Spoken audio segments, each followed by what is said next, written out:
By selecting grapes from several regions, ICSIR looks to marry a variety of tastes and really create something new.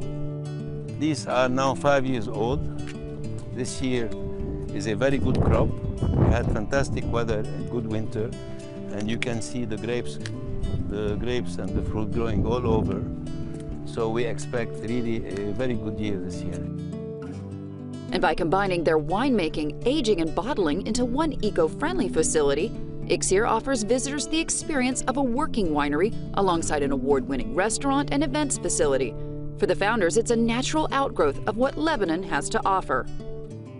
This house is as it was 300 years ago.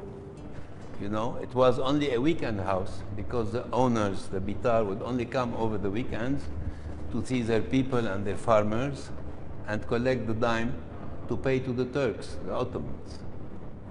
And part of the front part of the house was the noble part. You can see the arcade, and they used to spend the night here. And the back part of the house was for the servants and for the cattle. And this is what you've developed into a winery. We have people come and take lunch, see the winery, enjoy the space. Yes, actually, going to the new world, they have developed hospitality into the wineries. You know, architecture and hospitality were the newcomers. The old French and Italian chateaus were closed houses where only the owners would live or come over the weekend, but nobody else came in or never opened their house to guests or to anybody, which has changed now. So we thought we should do the same. We are a hospitable country, so we do our winery here, and we're gonna develop that ecotourism around because people love it when they come over, something unique. And in an industry that relies heavily on imports, from the wooden barrels used for storing the wine to the corks themselves, even the winemakers usually originate elsewhere. For Gabby Rivero, it was the opportunity to try new techniques and build on a winemaking culture that goes back thousands of years. Une des différences d'ICSIR, qui est très importante, c'est que nous, on travaille avec tous les terroirs de la montagne libanaise. C'est-à-dire que nous, on va de nord au sud et de est à ouest, en jouant avec tous ces microclimats qu'on a parlé avant. C'est-à-dire que c'est ça la différence. Pouvoir marier ces différents terroirs et ces différentes caractéristiques dans les raisins.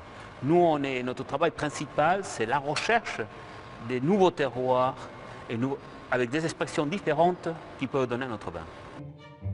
And speaking of drinking, we decided to find out just what all the fuss was about. Gabby and Nabil, we've gotten to my favorite part, which is the tasting.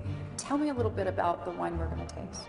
We have here the L 2014, which was harvested in September or October of 2014, sat in the steel tanks that we saw upstairs for 3 months, and then was brought down by gravity through the walls, the piping, to these French oak barrels, where it will sit for at least 2 years, so that it ages and takes the full taste that our best wine should have.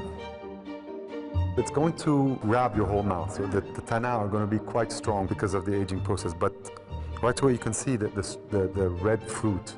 It's a very... Berries. Yeah, I mean, the berries. like berries. And talk about a liquid investment. It doesn't get much more liquid than this. Hey there, thanks for checking out CNBC on YouTube. Be sure to subscribe to stay up to date on all of the day's biggest stories. You can also click on any of the videos around me to watch the latest from CNBC. Thanks for watching.